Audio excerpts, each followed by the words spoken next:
পাথালকান্দি বিধানসভা সমষ্টিৰ অন্তৰ্গত ৰাংগামাটি এটা PHC চেণ্টাৰ আছে, যিটো পুৰা ইনফ্ৰাষ্ট্ৰাকচাৰ ৰেডি।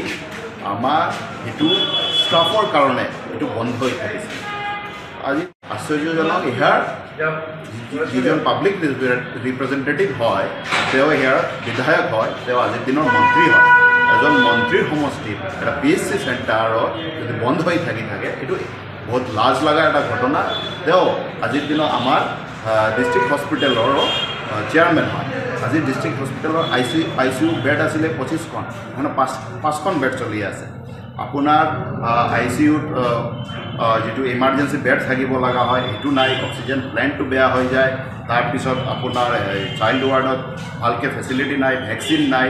আৰু যোৱা দুদিন আগতে আমাৰ চৰবজাৰ এলেকাত এইটো জুই লাগিছিলে, সেইটোত 20-21জন মানুহ ইনজিয়ৰ্ড হৈছিলে। সেইবিলাক ইহঁতে হস্পিটেলত আহিছিলে, কিন্তু আমাৰ ন্যূনতম এটা ইনফ্ৰাষ্ট্ৰাকচাৰ নাই, এইটো হেল্থ ছাৰ্ভিচটো দিব পৰা নাই বুলি আমাৰ 21জন মানুহৰ চিন্তাৰ ৰেফাৰ কৰিলে।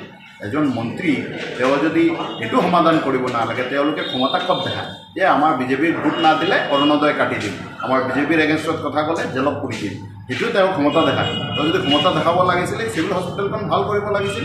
সেই চাৰ্জাৰীকে এটা বস্তু ভালকৈ নাই, চাৰ্জাৰী ডক্টৰ নাই। যোৱা দিনৰ সেইটোৰ কাৰণে চাৰ্জাৰী ডক্টৰ নাথকাৰ কাৰণে এইবিলাক চব ৰেফাৰ কৰিবলগীয়া হৈছিলে মেডিকেল কলেজত।